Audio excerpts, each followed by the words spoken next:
Bueno, muy buenos días a todos y a todas. Para mí es un placer estar aquí y un honor. Participo por primera vez en la Escuela de Profesión Médica y la verdad es que ha sido toda una aventura tratar este tema, ir investigando todas las cuestiones relativas a la objeción de conciencia y de la cual tenía una postura, digamos, o una experiencia desde el punto de vista de la gestión, pero que ahora, a la hora de investigar el tema que vamos a tratar, pues no es que haya ido cambiando de opinión, pero sí que es cierto que he visto las cosas desde otro punto de vista.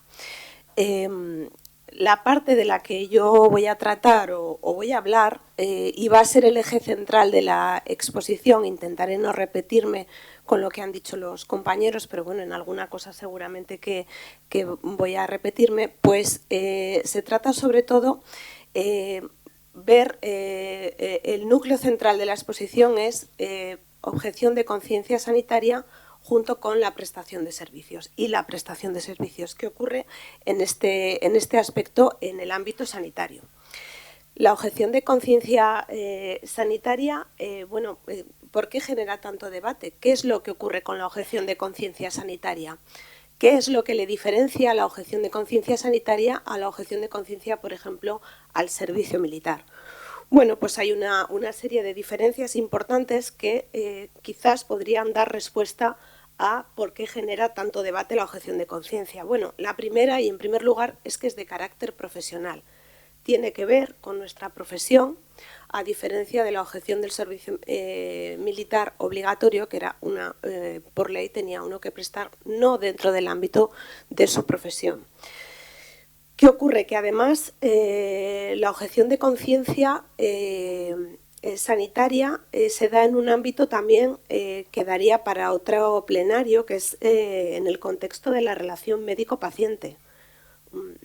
Nosotros podemos tomar la posición de objetar dentro de las normas reconocidas, como han dicho los compañeros, las dos leyes orgánicas en las que está reconocido en España, pero sí que es verdad que hay un tercero, en este caso es el paciente, que es el que recibe o no la prestación de servicios. Entonces, eso le diferencia de la objeción de conciencia militar, que en teoría, cuando ya se dispuso la libertad de poder objetar, pues en realidad el servicio militar, pues consecuencias sobre terceros, sobre personas en sí mismo, pues no tenía aún en el caso de que uno tomase la postura de ni siquiera hacer la prestación sustitutoria, sino ser insumiso, ¿no?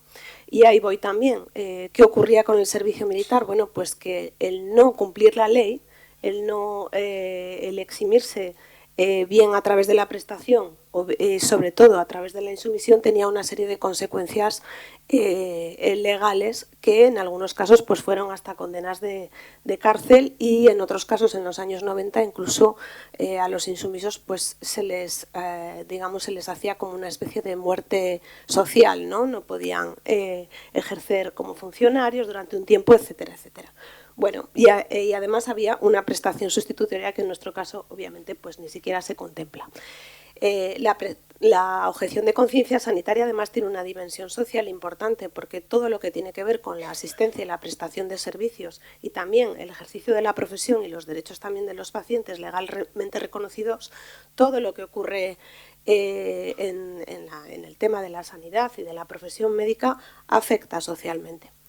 Y también hay otra pata que yo no he querido dejar de comentar, ¿no? Que es que, bueno, sobre todo en el caso, afecta fundamentalmente, yo creo que en el tema del aborto, ¿qué ocurre con aquellos profesionales, compañeros que toman otras decisiones y que no son objetores y qué ocurre en su ámbito laboral, ¿no? Y sobre todo, y lo fundamental es que puede afectar o podría afectar, en teoría, a la prestación de servicios sanitarios a los pacientes.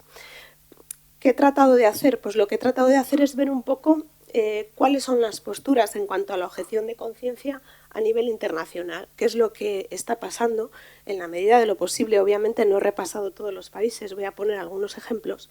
¿Qué ocurre con la objeción de conciencia en el ámbito sanitario en otros países? Bueno, pues vamos a ver que hay posturas extremas, como en todo, ¿no? Países que no la permiten o que no está reconocida, ahora vamos a ver.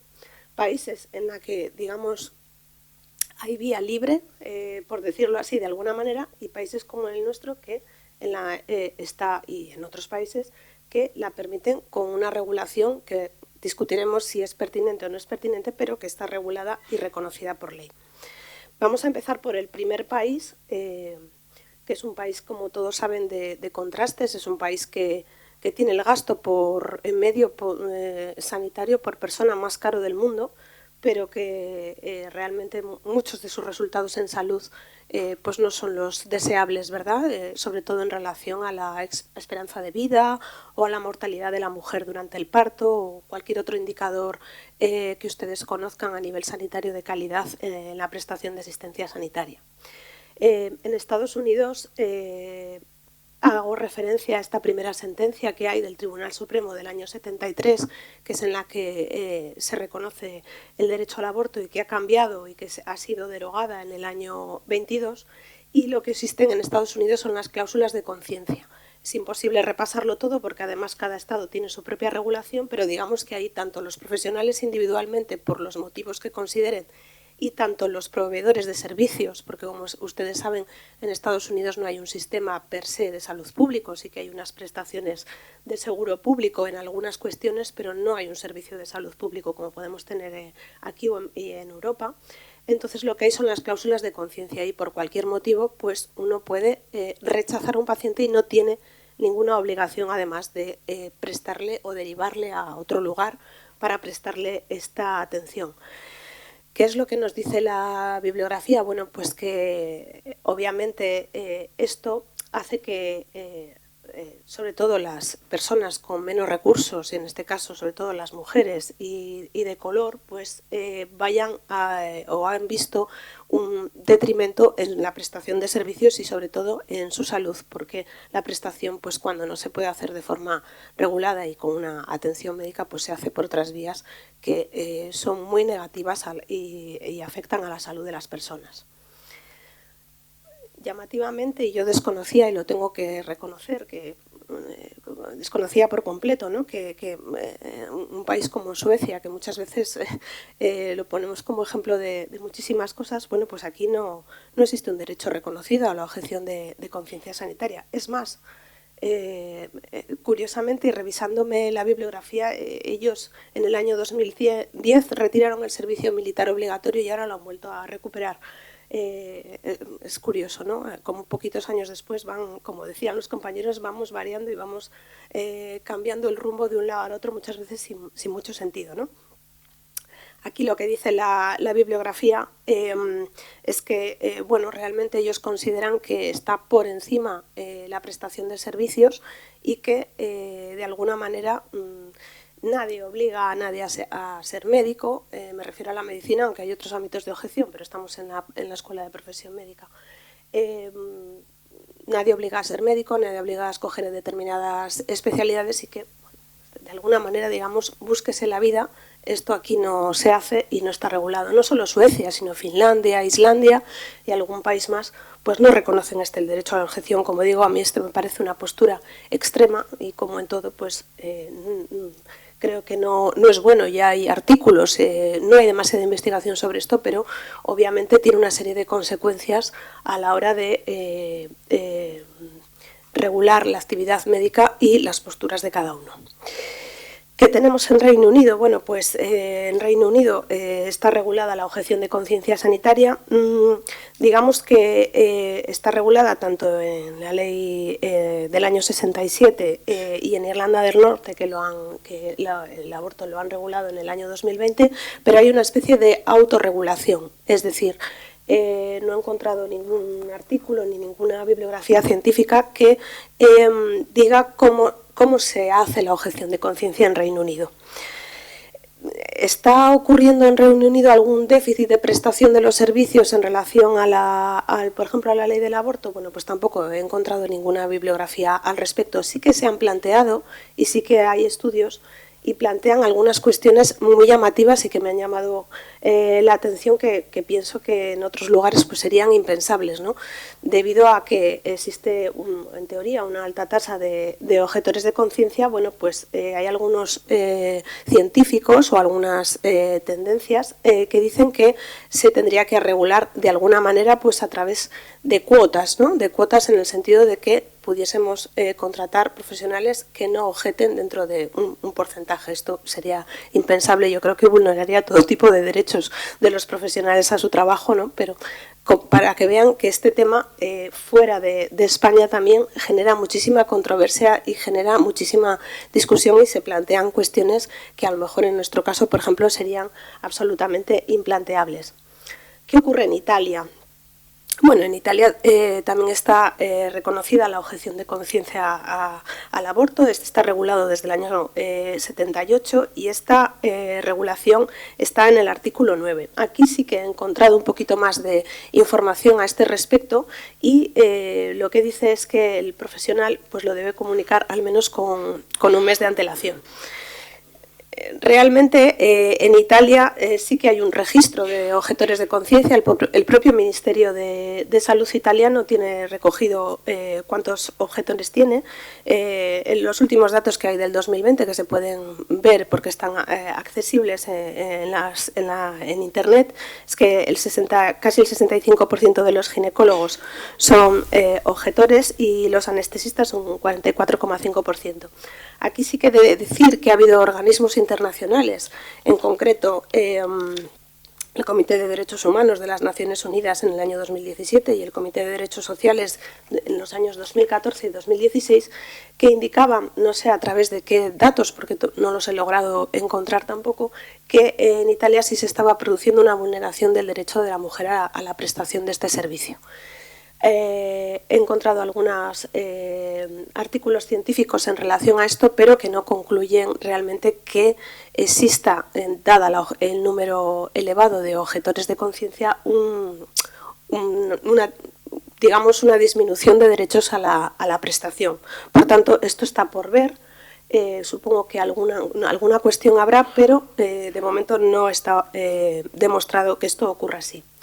¿Qué ocurre en España? Pues como han dicho mis anteriores compañeros, la objeción de conciencia está, la legal, está reconocida en dos leyes. Es la ley orgánica, que está la 1/2023, que es la que modifica la del año 2010, y lo reconoce o digamos que está en el artículo 19 bis y 19 ter, y en la disposición adicional cuarta se habla de la objeción de conciencia en el aborto, y aquí introduce el tema de tener una serie de registros en cada comunidad autónoma, que hasta lo que yo sé, creo que en el aborto todavía no hay ninguno, porque esto es de hace poquito tiempo, y hasta lo que yo sé parece que también se está hablando de cómo hacer estos registros.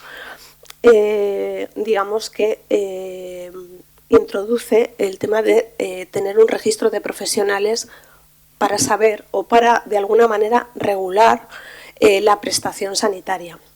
Yo aquí me he hecho muchas preguntas porque tenemos un antecedente que es después de la ley del 2010 del aborto. En Navarra se introdujo mediante ley el registro de profesionales que quisieran ser objetores de conciencia a la ley del aborto.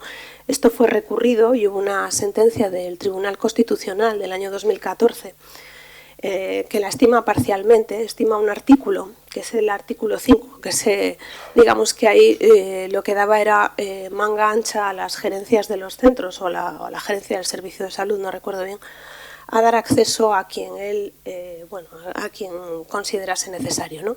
El resto de artículos que se reclamaban y que se recurrían en esa ley, pues digamos que se declararon constitucionales. Es decir, en ese sentido, ya desde el año 2014 el Tribunal Constitucional dijo que los registros de profesionales eran conformes a ley, que eran constitucionales, y a lo que puso pegas, bueno, pues es al acceso y a la confidencialidad de los datos, ¿no? Claro, ¿cuál es el objetivo de estos registros y cuál es el valor que le podemos dar? Bueno, pues Yo diría que, bajo mi punto de vista, y tal y como he estado revisando toda la bibliografía y la atención que se hace en la prestación tanto del aborto, y luego hablaremos de la eutanasia, pero es algo muy similar,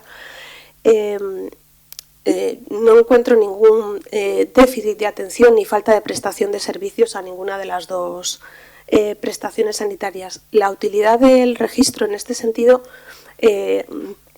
no la veo como tal, si de lo que se trata es de regular un poco qué profesionales, con cuántos contamos para poder dar la prestación.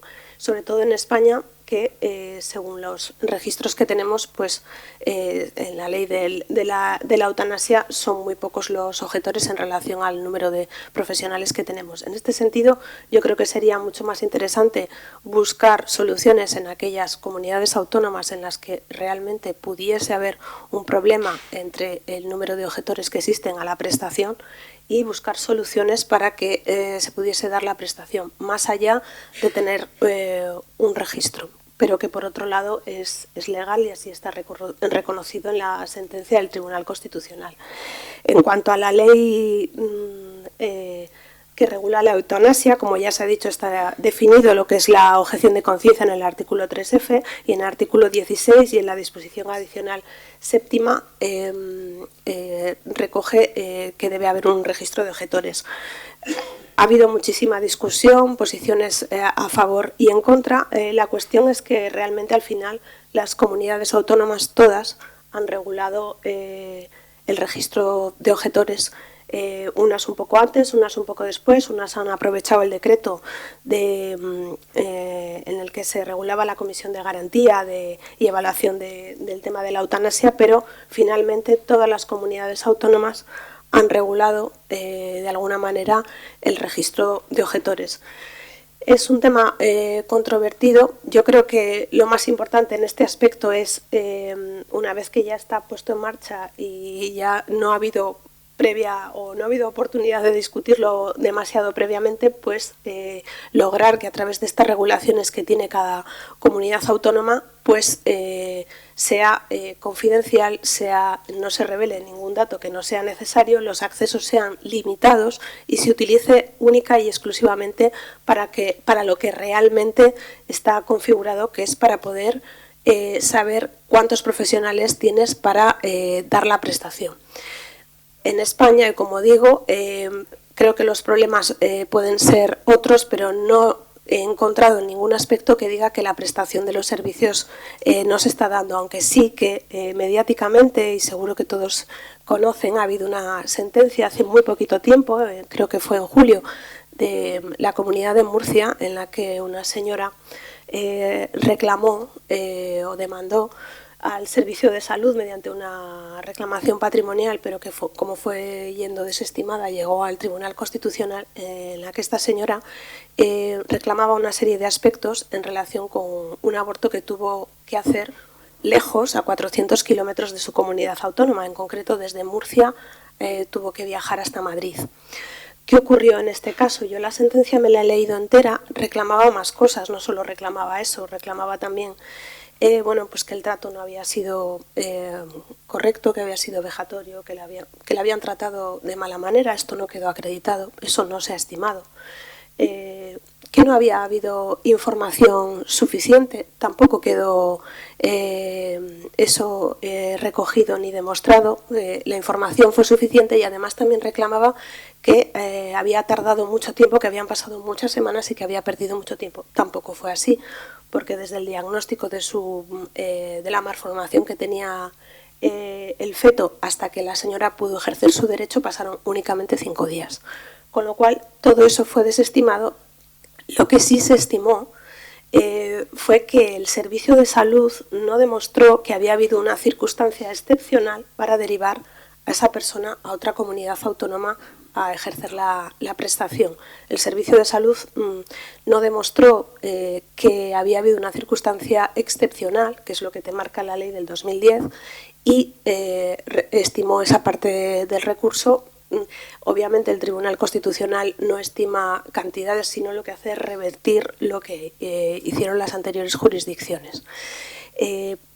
Bueno, realmente es difícil llegar a conclusiones de todo esto. Llegaremos al final de cuando ya puedan participar todos ustedes, pero realmente yo lo que veo desde un punto de vista de la gestión es que tenemos que acompasar y que la objeción de conciencia es un derecho reconocido, que seguramente que es mejorable, que está reconocido en las dos leyes, pero que por otro lado también tenemos que tener en cuenta que existe una prestación de servicios y que las personas que piensan de otra manera no pueden ver cercenados sus derechos, que creo realmente que en España a día de hoy esto tampoco ocurre, que no es un problema, pero que sí un problema en otros países. Muchísimas gracias.